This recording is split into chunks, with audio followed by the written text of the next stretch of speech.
This is back to back with Steve and Jen, and Hello. you're toting your flag. It's Veterans Yes, Day. it's Veterans Day. Yes, yes, Thank yes. you to all the vets out there. That's right. Definitely. And I think we should do something to honor those vets. What do you think? Yes, absolutely, Steve. Would you like to do the pledge? Yeah, sure. Let's go. All right. Let's go for it. Everyone, Okay. please rise. All right.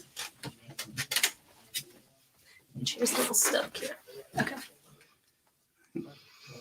I pledge allegiance to the flag of the United States of America and to the republic for which it stands, one nation, under God, indivisible, with liberty and justice for all. Thank you. Very good. Very good. There's not a better way to start the show off like that. And you okay on this chair here? Yes. Well, you hear 5 seconds, you're Well, anyone that breaking the knows set. me, this is definitely me now. This is the things that I do. Well, this is the thing that, well, just so you know, Jen and I did some radio shows back in the day, and she's back to back with me right now. And Yes, it's a and I'm so special, excited. the framework of the show is fostering an adoption. But since Yes. it's Veterans Day, we want to honor those veterans out there. But you have a little mission about what this show is going to be about. Why don't you share with our viewers a little bit? Absolutely, Steve. And I want everyone to welcome you to Back to Back. I'm Jen Bucala, and I'm so happy to be here talking with everybody. The show's going to bring you 99% positivity and that 1% of the issue that nobody likes to talk about. So we're not going to worry about that. It's something I live by. So our mission is to talk about adoption and fostering and bring awareness to all those going through this, all the families that are brought together, and unfortunately, all the families that are separated. That's right. It's such an important issue. And we'll get into the specifics of that. But since I do a lot of shows that I'm a sports guy. Really? Yeah, I don't play golf, but there was an incredible shot that was done. If you didn't see it, we're going to It was awesome. I saw it, and I don't from the watch whole golf. routine of the show, what it's supposed to be about. We're going to show this golf shot. Check this out, a hole in one. Doesn't get better than this. Take a look.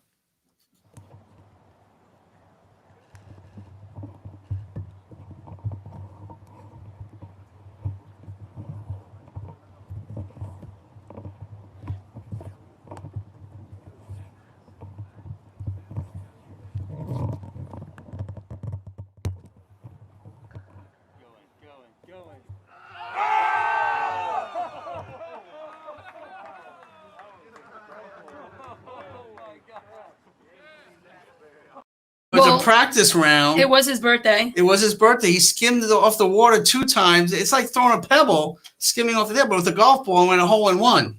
I have never seen anything like that before. That was actually really And do you cool. know why he was wearing 2 pairs of pants there? In Why? case he got a hole in one. Wow. I don't know where that came from. That was a great in 2nd grade, but I don't know. That was just too holy to not say. You That's know what right. I mean? I couldn't let it go behind us there. But this is back to back with Steve and Jen, and this is a serious show because we have a lot of veterans out there that we're going to bring on the show, and they're doing great things for our country. So we thank Yes. every one of you out there that has served our country, men and women. It's a challenging time. We got our flags here. Yes. Obviously, we're sitting outside the Capitol. It's kind of getting cold out It's a here, little so chilly. it's a little chilly I here. should have brought So. my coat. But that's a beautiful picture. But let's talk about foster care a little bit because you adopted your daughter. Talk Yes. about Alana for a second. Yes, I adopted my daughter 2 years ago, and there she is, my beautiful girl.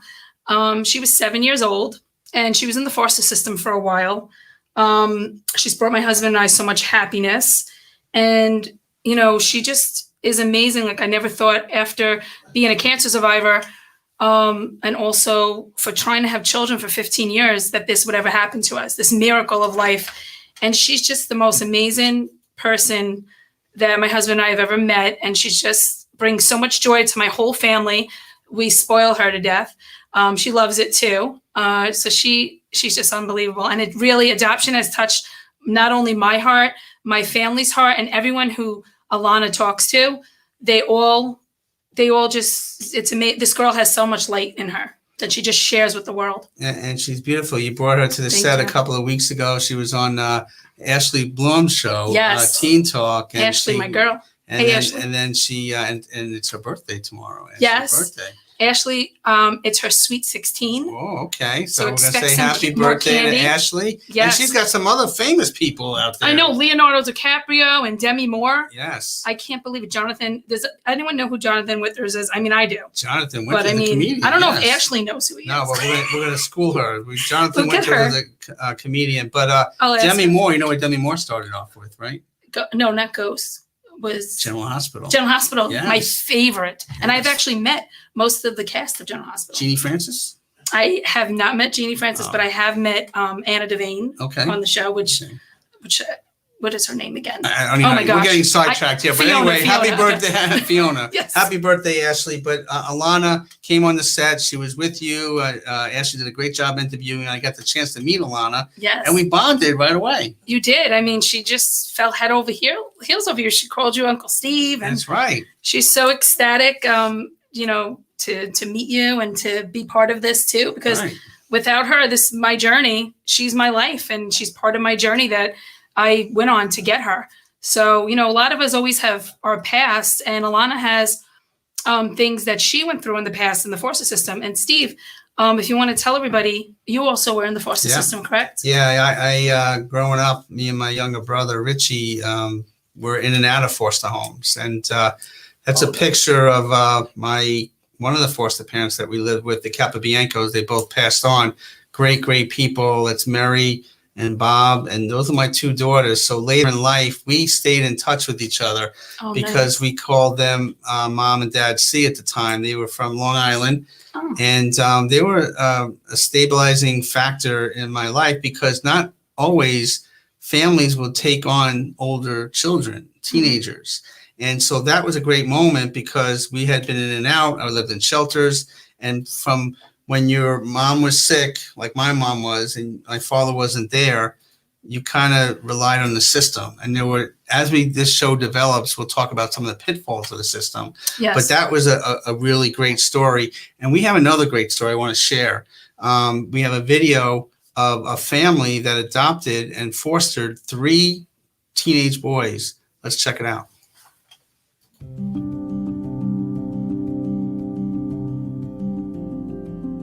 When you get old and you start to get older in the system, you start to feel like no one wants you. Like, man, no one's going to adopt me. There's no way. For the longest time, I felt so uncomfortable, like they can either send me somewhere, take me to another place saying this isn't working, or kick me out. And it had always been like that, all the homes I've been to. I can't imagine where they've been. And they've been through more of the system than I ever have. But I can meet them at this line and say, okay, you're going to understand what it's like to be in a family. You're going to understand what it's like to have somebody that cares for you and is going to back you up, and somebody that's going to disagree with you but still support you. I would give my mom a hard time. Like, I was bad. There was one time where I had like an episode and I was like going crazy in my room throwing things. I told mom, I was like, just let me go. I don't care. Just like let me run away. I was like, I'll go out on the street. I'll do whatever I want. And she was like, no, Sean, you can't do that. I was just an angry kid. I think it's just my past. I didn't know how to deal with it. So the only way I could deal with it is just be mad. In that moment, just her being there, being so patient with me, understanding and not giving up on me, that changed a lot for me. Then I kind of gave in and was like, okay, this person really cares about me. I knew, like, just over time, just how much she, like, wanted to do what's best for me. Even though, like, I hated it at the time, but her going to my basketball games, her being in every game and, like, supporting me that way, I think that was, like, a real big sign for me. When we officially got the court date scheduled, that's when I started trusting my family and I started communicating better with them. You can make such a difference in your own community by committing to some time with teenagers. People will give up on teenagers because teenagers are rough. Teenagers really need a strong foundation, a good family, because that's when they're gonna figure out everything about themselves in that time. You do so much growth, in those 4 years. And I feel like if you have an unstable home, it's hard. I never thought I would be adopted, especially at that age, especially being adopted with my brother. But I think, like, it really makes a big difference. Like for me and my brother, it was nuts for us to even be adopted, 2 African-American teens, like especially 2 brothers, and then at the age that we were and stuff. And it's like, I just don't think that there's enough people bold enough to do it. teenagers, they have dreams. They have things that they want to do, and it helps when you have a strong support system. It sticks with them, and without that support system, it makes it very hard to do what you want to do. My mom's never given up on me. I'm very thankful for that. All kids need that, and teens too. I would encourage people to consider teens. There are so many teenagers out there, quote unquote, in the system that are not going to have a base to come back to, that are not going to have a family to fall back on, a family that's going to come and visit them for graduation from college, a family that's going to support them. I don't know, it'll surprise you how good kids are that are in the system, that are teens and stuff. They have more to offer than what meets the eye. Just more people have to be bold enough to try it.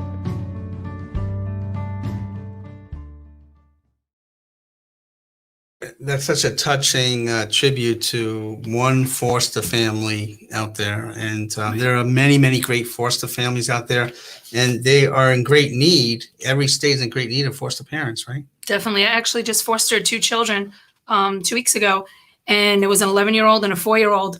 And we actually became very close with them. Their situation changed, so that's why they're not with me. But it was a beautiful experience. And I have to say, we gained a family, my husband and I and Alana, and they were the little time they were with us, it was just so wonderful because we never fostered before. It was the first time, and my husband and I would be open to it again. It was an amazing experience because you're giving somebody a chance just to, like with these particular kids, to go to school, just to eat dinner, to have laughs with. They don't have the stress, like the older one didn't have the stress of his younger sibling.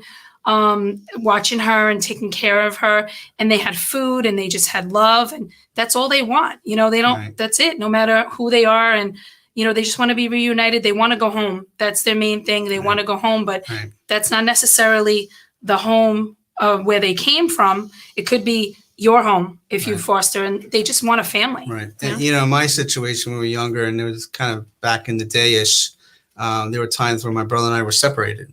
So we weren't in the same home. And when we got reunited at times, I always wanted to go back with my mom because my mom suffered from psychiatric illness and MS, and she would always get better. She would always cycle. So I'd always want to be there for her. But my younger brother always liked where we called home, like you just said. So we were always in conflict where I was older and I saw some things that he didn't see. And I wanted to be with my mom, but he wanted to be in one place. So we learned later in life that how to talk about it and how some of the pitfalls of foster homes are difficult because sometimes they can't always take each child from that biological family. Right. So it makes it difficult. And there's other things we'll get into in the later shows of things that actually do go on with my daughter experienced, and some other children, some other people that I know, which is not, like I said before, we have to talk about these things because we got to bring awareness to this. And it's something that we're trying to change. That's what this show is about. Our mission is to try to help these foster children and people who are trying to adopt, like myself, like I did. This is the goal of this show, and I'm so excited that we're doing this. Yeah, no, Jen, it's called Back to Back with Steve and Jen every Wednesday from 7 to 8 p.m. East Coast time. We'll be on cable real soon, and you can check us out on the Chapters Wrap YouTube channel, the Chapters Wrap with Stephen Cowell's Facebook page, and next week we'll have major destinations on Jen's destinations, so the show will be shared a lot of different places. But there's also one picture I want to show. The Capobiancos, it's my daughters again. We remain close. And what Mrs. Capobianco would do, she would make Christmas stockings for my 2 daughters, Gia and Angela. And you could see Gia's on the left, Angela's on the right. And those Christmas stockings are theirs. And Mrs. Capobianco, Mom C, would make those every year. And we would hang it up on there she is. So may they both rest in peace. And there was a great stabilizing factor for both my brother and I. So the foster care system does work. There are pitfalls. We're going to talk about that. But thank God that you were able to get into somebody's life and, children. I had help from Mr. Haig.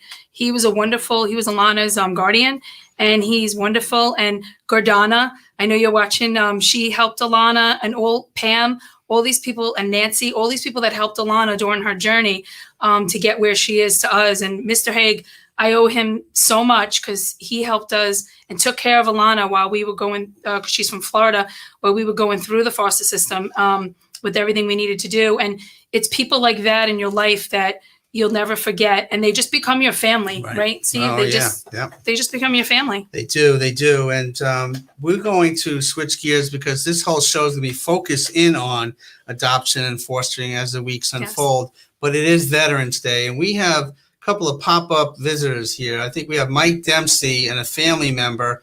We're going to pop him up here. Mike and Frank, God bless you guys. Yes. Thank you for serving Thank you. and for Veterans Day. Thank you, gentlemen. I'm the good-looking one. Yeah, we're not going there. Yeah, believe it or not, I broke my arm, which I was telling people. I went all through Vietnam, a police job, 20 years in New York City, never had a break or anything. In my own house, listened to the Giants game, fell down and broke my arm. Well, anybody could get hurt watching the Giants game or the Jets. I mean, I get hurt. Oh, my Okay, goodness. that one on the left. Put the hat on right there. Being one of 6 kids, I had 5 older daughters. I was the youngest during Vietnam, 1966. Sent me down to Paris Island, South Carolina, a different world. Yep. Let me tell you, South Carolina is different than it is today. You would never recognize, you wouldn't even recognize North Carolina, which I'm in now, which is kind of ironic. I always said, after I come back to Vietnam, I never wear a uniform, and they'd never see North Carolina. And I was a police officer 20 years in New York, and I'm back in North Carolina. Wow. And God laughs. Wow, Well, definitely. thank you so very much, sir. And Michael, thank you for everything that you've done. Anytime there's a platform to share personal experiences or to help others, you're always there, my man. Thanks. Yeah. Appreciate it. And I'm proud of him that he does that. I said, he's always so helpful because, I was being in the Marines. It was always help your buddy. And that was part they taught you in the Marines. And I guess he learned that from me. So I feel really good about that. We a funny story, Steve, is that a couple of years ago, on the 50th anniversary of his boot camp deployment, we took him down to Camp Lejeune. Camp Lejeune, Yeah. and we were invited by Gary Sinise, you may have heard of. Yes. Oh, yeah. Does a lot for the military, and we were VIP guests of Gary and his Lieutenant Dan band.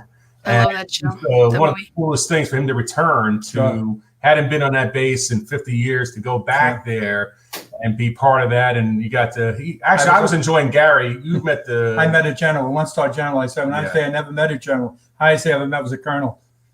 But, Wow. but I did meet Lyndon Johnson's son-in-law Oh, wow. in China Beach in Vietnam.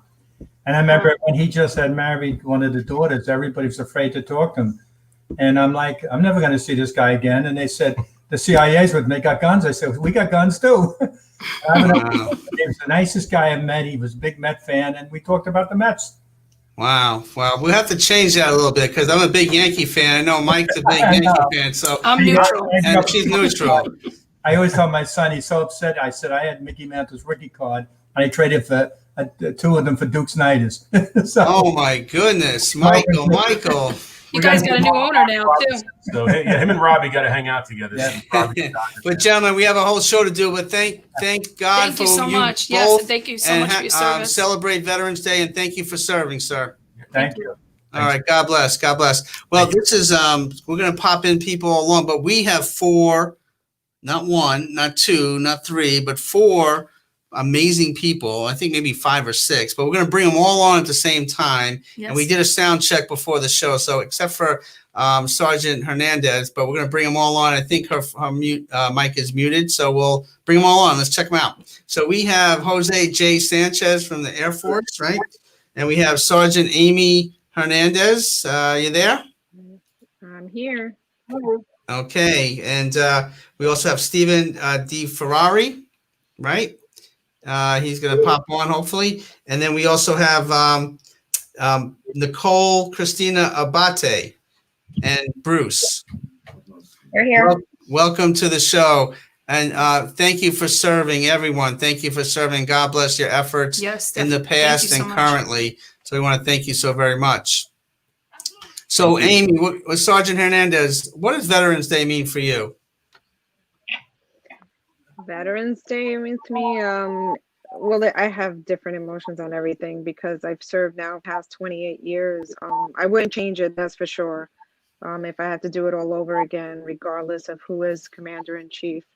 I would still, sign on the dotted line for the sacrifice to pay the ultimate price if needed, so my family can be safe and have the freedom that they have today. And I've made bigger family being in the military, serving with my battles side by side, no matter what branch it was. Wow. And I know, Sergeant Hernandez, we've done some work together and working for different nonprofits, and you give back in your community, but also abroad in Puerto Rico. Talk about why that's important for you. Well, it's about being the selfless service. I mean, everybody, men and women that are in uniform, we have a selfless service that many,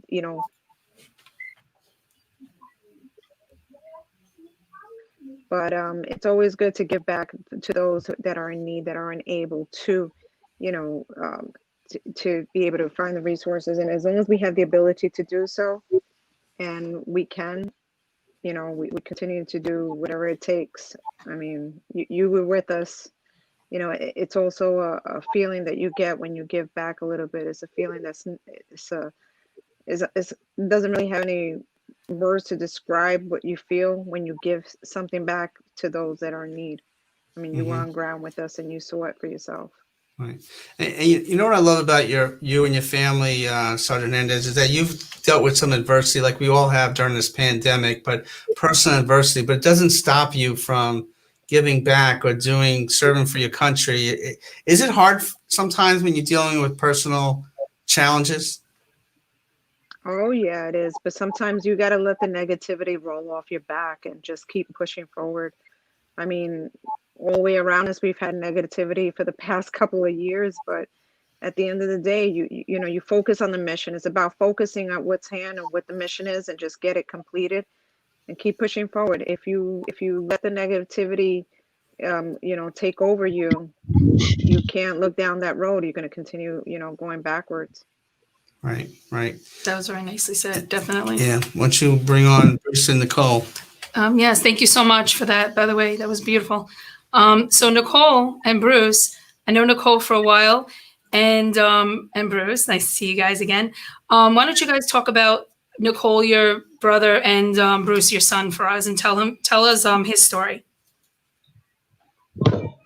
Well, I guess first and foremost, for today, I'd just like to thank every one of our heroes out there that have served. This is a special day for them. This is something that less than 1% of our population actually enter the military. So that's something that we find very dear to our hearts. My son was in the Marines, and we lost him 10 years ago.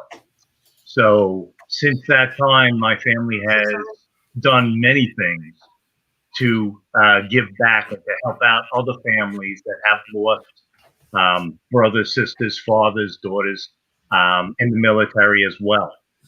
So myself, I'm the president of the American Legion Riders over in Post 1244, which is Greenlawn. I'm also the New York State vice director. So we try to give back every day.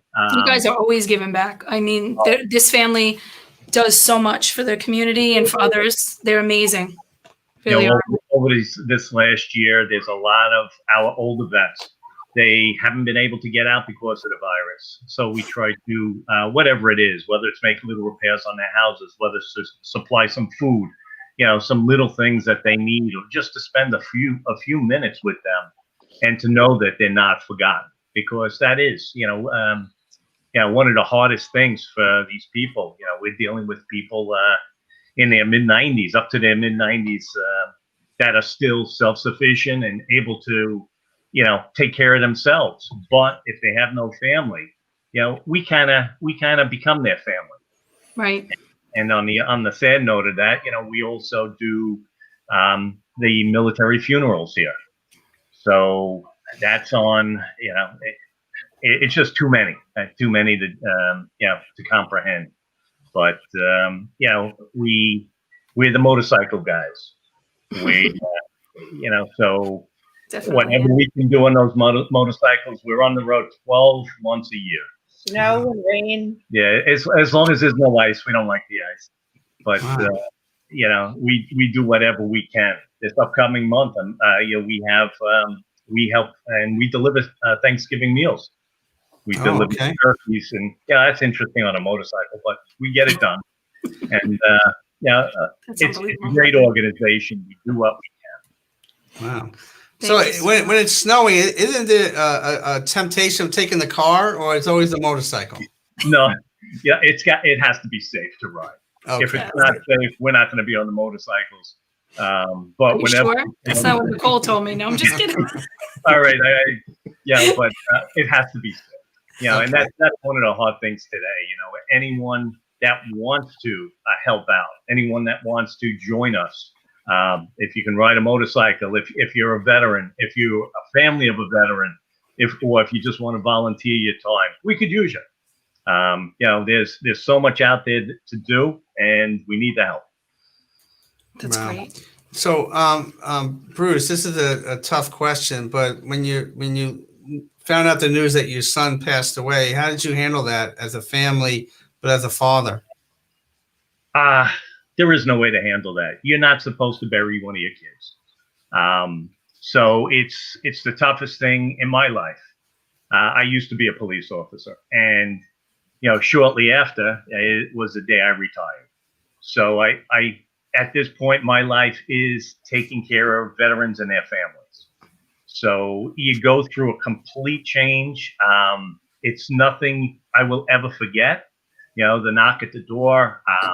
It's just, if it wasn't for good friends, family, you'd fall apart. You can't handle something like that. If it's an older person, it's bad enough. If it's a mother or father, but when it's a young child, there's no preparing for that. It's just it's awful.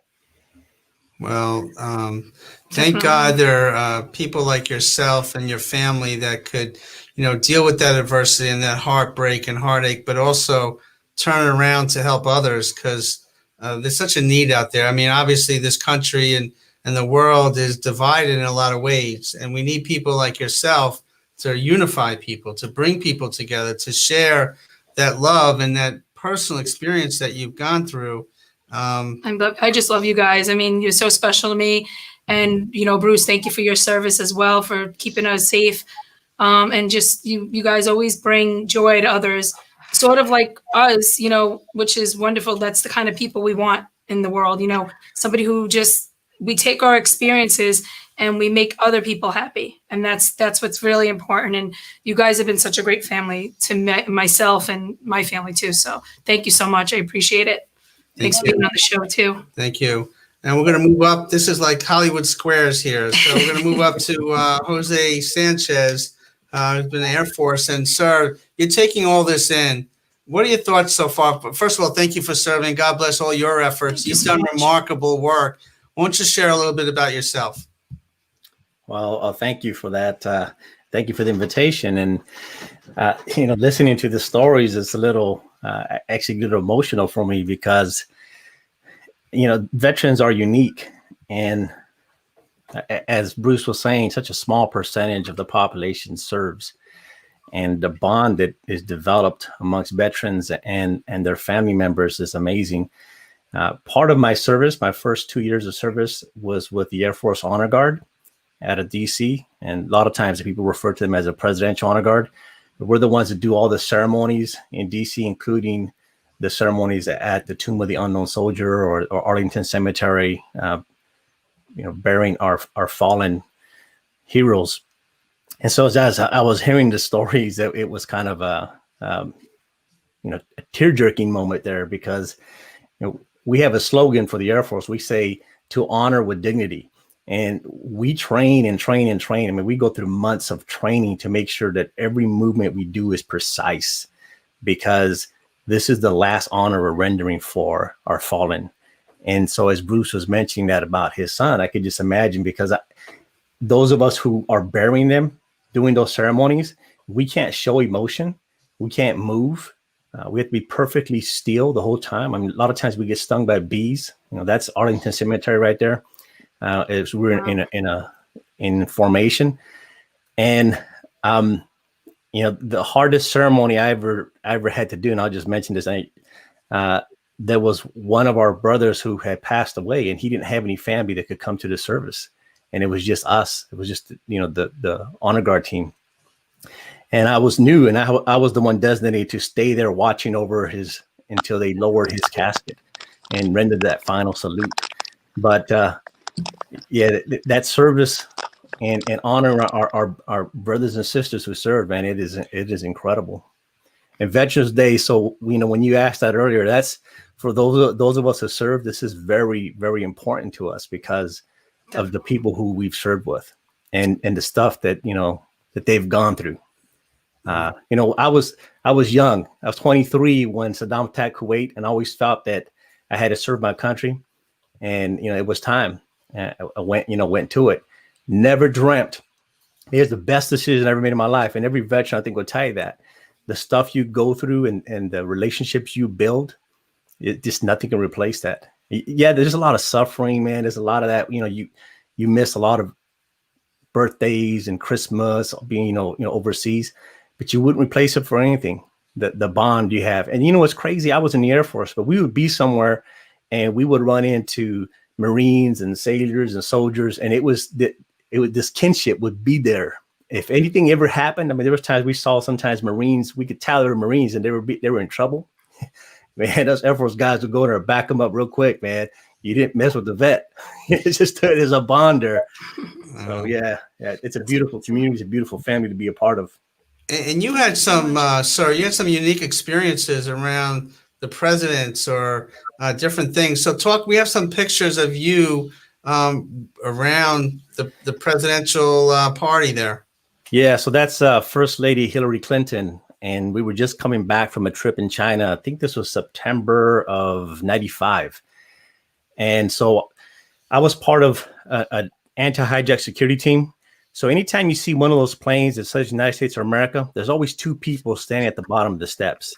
I was part of that team, and so we travel with that plane. That's Vice President Al Gore, and I'm the guy on the right there, and the one on the left is Master Sergeant Piva, who retired as a chief.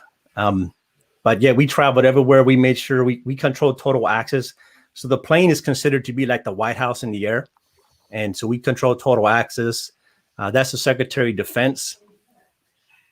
And we're on board the plane flying. I think we're on our way home from some mission overseas somewhere. But we basically were just an anti-hijack security team. Wow. And so that's me. I'm carrying the Air Force flag, for that's the inauguration ceremony for President Clinton. Wow. This is when I was part of the Air Force Honor Guard. Wow. So you really were involved with everything back then, and we thank you for your service. Now I see that you got this orange golf shirt on, the Cavalier basketball. Yeah. So talk about what's going on there. All right. So yeah, well, this is the University of Virginia. So as I mentioned, I was 23 years old when Saddam attacked Kuwait. I was in a police academy, but I was also in college. And so I went off to serve. It took me 28 years to finish my degree. And I just literally finished it in 2019. Wow. Congratulations. Thank you.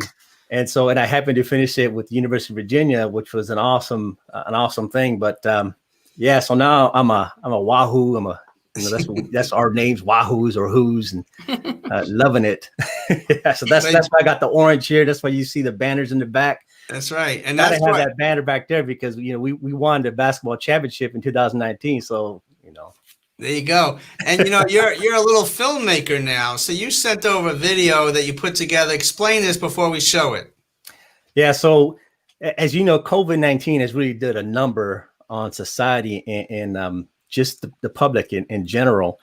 And in 2018, Virginia, for like the last 10 years, our team's been getting better and better. And in 2018, we went to the March Madness tournament, and we were a #1 seed, and we made history because for the first time in history, a #1 seed lost to a number 16, which was like a huge embarrassment. Like this never happened in history.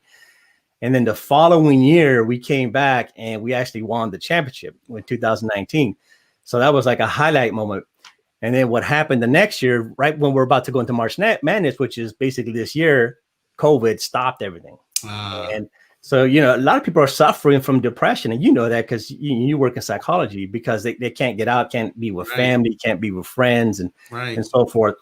So we're just a few weeks away from the first basketball game, and anybody that loves college basketball, I mean, they're just fanatics, right? I know my husband. And so we're just waiting for that. So what I did is I made this video of, it's basically my wife is the actress, and since I'm learning how to do filming, I came up with this whole script about, you know, her waking up and just getting through this process of a fanatic just can't wait for that first shot, right? That first tip off and that first game. So that's the premise of this, you know, of this film. So clearly you had a low budget because you're producing and your wife is acting in it, right? Right. Wow. I mean, I had to spend a few $100s on props and stuff. We had to drive down to the university and, you know, go to the bookstore. I mean, we loved it anyways. We loved going shopping for university stuff.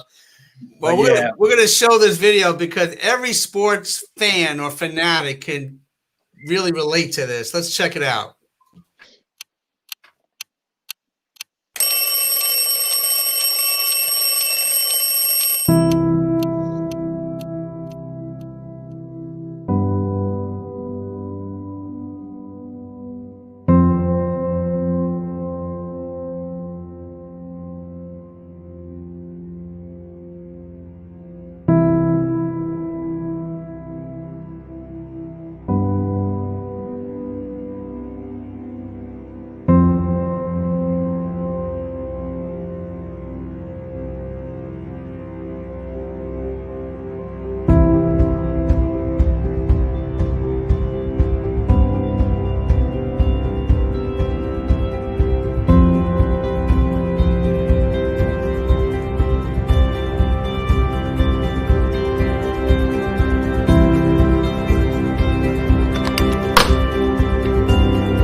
That is awesome.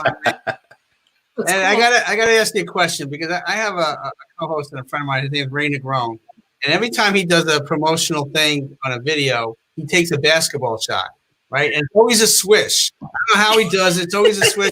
But how many takes did it take for her to swish like that? I think that was the third or fourth. I don't know which one. Okay. Ray always tells me it's one shot, but I know it's 3 or 4 shots. But she got it great. That was a great video. Yep. That's it, just one. That was great. Fortunately, she didn't charge too much either. You know, just a dinner date. You know. That was very well done, sir, for putting that together. Because not too many people can do that, and I know Peter, our engineer, got an appreciation of that. So he was laughing and smiling there. And any fanatic of any team, that's what we go through, right? I'm a Viking fan. I'm still waiting for the Super Bowl. It hasn't happened in 50 years, so I got to make a video. Maybe that's the way to go. Yeah. Right. But we have another person that served. You want to introduce him? Yes. This is my friend Steven DeFerrari. And hi, Steven. I actually met Steven for the first time in church, believe it or not. It was Christmas Day, and I was with my husband at the time. I didn't have Alana, and his mom was sitting in front of me during the mass. And then after mass, she asked if I could take a picture, or I offered. I think I offered. I might have offered, but anyway, after that, his mom and I became BFFs, spiritual sisters. Who I love you, Anita. Thank you so much. And Steven, tell us about your experience and what you do and everything. He's a young guy, so thank you so much for being on, and thank you for your service too. Thank you. Can you hear me fine? I've been having some technical problems. Yes, we hear you. Thank you so very much, sir. Explain a little bit about your journey in the military. Perfect. Sure. So I'll be honest with you here. I'd never thought of myself as someone who would, I don't know. I guess growing up, my mom would tell you that I always played with G.I. Joes and all that stuff like that. But I guess when I graduated high school, everyone kept telling me, you got to go to college. I felt that pressure to do that. And I just felt like I was just lost my first 2 years there. And I just realized it just wasn't for me. And I, again, just felt that calling to serve, for adventure. And honestly, I joined the military. I joined the Army as a cryptologic linguist. They sent me to California. They taught me Persian. I ended up deploying overseas to Kuwait and Iraq. And honestly, it's probably no regrets, but the best decision I've ever made in my life. It really gave me a drive, motivation, discipline in my life, and really just a sense of pride of having served. And you speak several languages and too, now, right? So I speak Persian Farsi, Persian Dari, it's just Afghan, and then Iranian, as well as Tajik. I actually went to Tajikistan last summer. That was through a State Department program, but that's all because of what the military taught me originally. I was always someone who thought that I could not learn foreign languages, just wasn't for me. Until next thing I know, I was graduating at the top of my class at language school. And I have a lot to thank the military for that one, honestly. It just gave me such an opportunity that I never had growing up. It's always nice to see younger people doing this because we need younger people to get more involved in these different jobs that are out there. And it's such an amazing, he's such an amazing, a story. It's and you also won an award, correct? Yeah. So I sent you the picture over, but that was me winning, not winning, but being awarded 2 different medals at the end of my tour in Iraq. One of them was for this report that I wrote that ended up being briefed to Obama that was considered so important. But my boss had told me I put you in for it, but I don't know if you're going to get it. I forgot about it.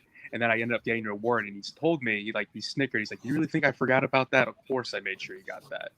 But that speaks to the importance of having good leadership. But that's a moment of real pride for me, honestly, at the end of a long 9-month tour overseas and feeling, being recognized for it. It's always important, but comes with hard work and having leaders who support you and make sure that you get recognized. Honestly, the Army taught me the importance of good leadership. Definitely. And that's what you said exactly for everybody, for all our guests today.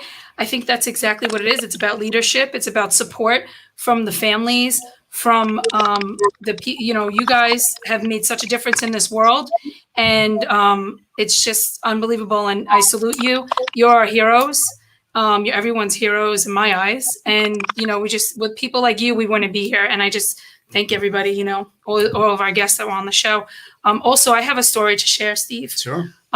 So this flag right here is my grandfather's flag, and this is actually a picture of my grandfather. And by the way, too, Stephen, love you, Anita, and I love all you guys. Thank you so much, too, for coming on, and got to say that to my Anita. But this is my grandfather's flag, and my grandfather, my dad was also in the Army. He was in the Vietnam War, and he was stationed in Alaska. I also had my other grandfather, his dad he died way before I met him, and my dad was 6. He was 38 when he died of cancer after the war. And then my husband's family, his dad was in the Army. So was his grandfather. So we come from a very big military background. A story about my grandfather here. His name was Nick Noriega, and John Noriega, we called him Nick. He was an orphan, and he was an orphan at 9 years old. So he wound up being separated from his family because his mother passed away, and his whole family was in Florida. So 2 of his brothers came with him up to Buffalo, New York. And if anyone ever knows of an orphanage called Father Baker, that's where my grandfather was. So he was there until he went into the military. And that's a prayer that my grandfather used to always say all the time. That he gave us. And he was very religious. He was raised by nuns and priests, and he was a very good person. He lived till he was 95 years old, which is amazing. He also had 6 children, 2 in heaven, 13 grandchildren, 1 grandchild in heaven, and 19 plus great grandchildren. So he was in Hawaii, stationed there, and he wound up saving 25 people's lives on an island.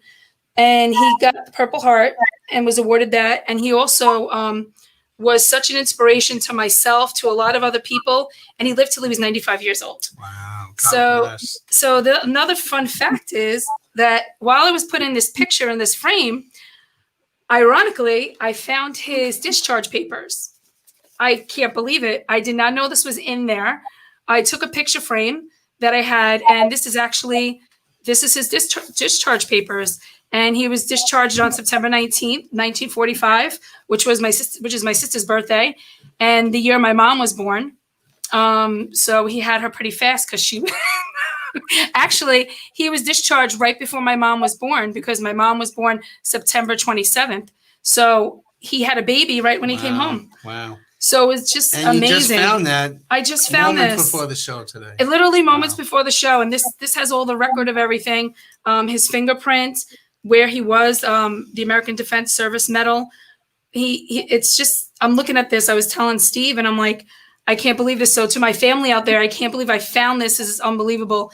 So thank you so much to my grandfather. Thank you to my dad, to Stephen's grandfather, who was also in the Army. Was he in the Yeah, he was in the military. We're going to get to him in a second, but let's go back to our guest, because we want to thank you again for your service. Thank you for spending a few moments with us. And real quick, in 15 seconds or less on each person, Mr. Sanchez, what would you say to the young people out there at this point?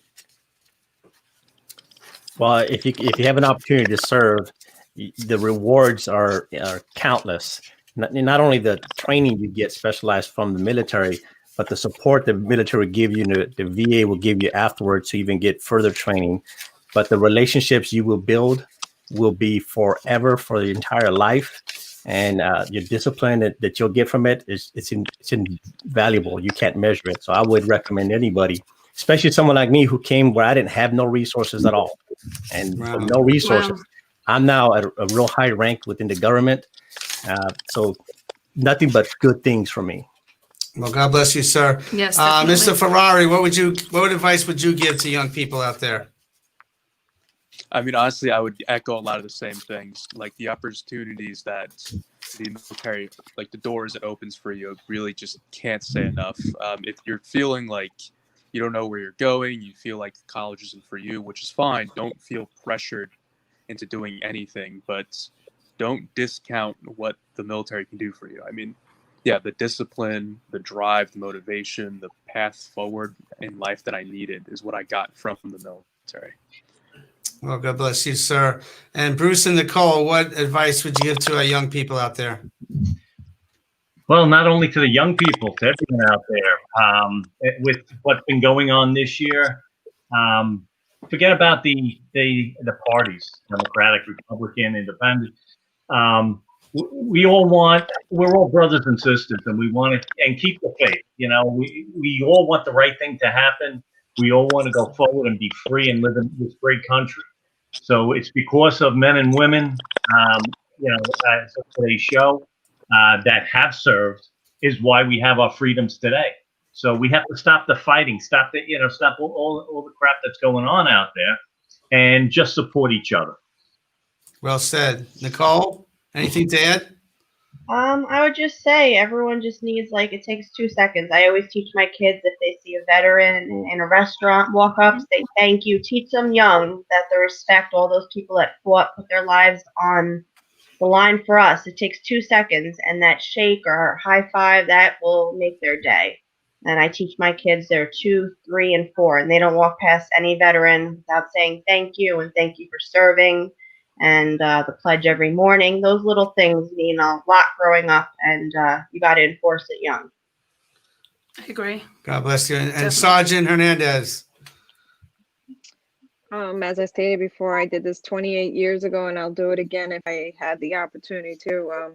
And if somebody has the opportunity to sign up, I mean, it has its benefits, it has its resources. You gain another family. Just stick to the values, the morals that are taught, and stay away from the negativity. I mean, it's got a culture of its own, but again, it's what you put into it is what you give, and always teach each other with dignity and respect. And just move forward, again, is by living by the traditions, the values, and the morals of the military. And it works on both sides. And me getting ready to retire is probably going to be an adjustment, going from, the military, and also have been, breaking service, being a police officer, and then coming back in. But I would do it all over again. And it's for God and country, and for our family, and for the freedom. And I love it. Well, God bless all of you and Yes. everything that you've done. And we want to thank you for taking a few moments and sharing with our viewers out there. And we will all see each other down the road real soon. So God bless your Yes, thank efforts you. and have a great evening. Yes, definitely. Thank you so Thank much. you. God bless. God bless. Bye. Well, Jen, what a show so far. I know. Well, I cried a little bit before. I'm trying to hold it in, but I don't know. I think we're gonna have a lot of good cries on this show. Yeah. Well, today's Veterans Day. It's a very difficult day for some and special day for others too. And you mentioned my grandfather, and we're going to pop up a picture of my grandfather because he served in World War II. And I love his hat. yeah, without my grandpa, there's another picture of him by my side when I graduated my master's program, and he was with my children, and we all lost loved ones, and it's a special moment for all of us on Veterans Day. So God bless everybody that came on, and all the people that are missing and loving people out there. So Yes. it's a really it's a beautiful time. So we have a few moments left, and I know we lost Alex Trebek. Yes, and Alex Trebek was an amazing person. He was a beloved figure in pop culture. He was known actually for his calm, gentle, and witty demeanor in telling contestants they had answered incorrectly. He won 6 daytime Emmy Awards and was honored with a Lifetime Achievement Award by the National Academy of Television Arts and Science in 2011. Almost every night for more than 3 decades, Alex Trebek entertained and educated millions around the world. And his last show is actually going to be taped on Christmas. Yes. So you guys, I definitely would love to watch that. And we have a little bit of a trivia. Well, before we do question. the trivia, but he is so brave that he went before his viewers for a decade. Yes. And he gave an announcement about his illness to his fans out there. Let's check it out. Hi, everyone. I have some news to share with all of you, and it's in keeping with my longtime policy of being open and transparent with our Jeopardy fan base. I also wanted to prevent you from reading or hearing some overblown or inaccurate reports regarding my health. So therefore, I wanted to be the one to pass along this information. Now, just like 50,000 other people in the United States each year, this week I was diagnosed with stage 4 pancreatic cancer. Now, normally the prognosis for this is not very encouraging, but I'm going to fight this, and I'm going to keep working. And with the love and support of my family and friends, and with the help of your prayers also, I plan to beat the low survival rate statistics for this disease. Truth told, I have to, because under the terms of my contract, I have to host Jeopardy for 3 more years. So help me, keep the faith, and we'll win. We'll get it done. Thank you.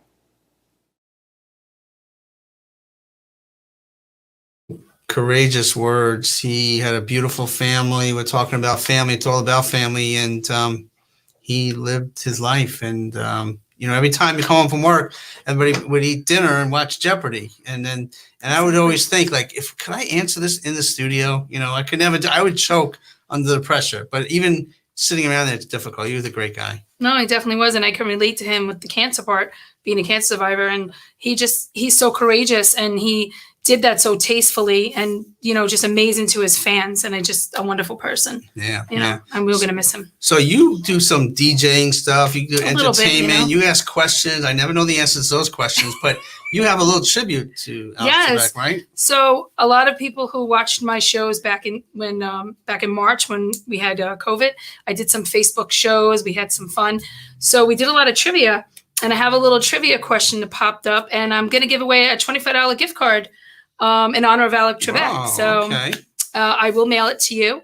So how it's going to work is I'll ask the question. It's actually the answer, because that's how Jeopardy is. You ask the answer, and then you have to say the question, believe it or not. So that's how it works. Right. So I will ask the answer, and whoever is the first one to, you could cheat and go on the internet. Whoever's the first one to write in the comments the answer will win the $25 gift card. Yeah, maybe So- we can even cue up some of the music. We'll see. Yes. We'll see. Let's pop up We'll that see if that question. works. So And, here is the answer. River mentioned most in the Bible. Good luck. I'm thinking. I'm thinking. I'm really thinking. We have a timer here.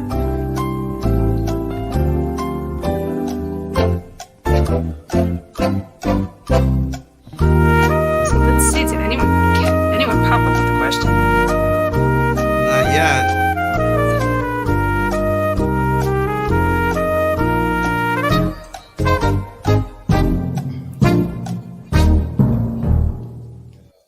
All right. Well, And the reason I asked that question is because that was the first question ever on Jeopardy.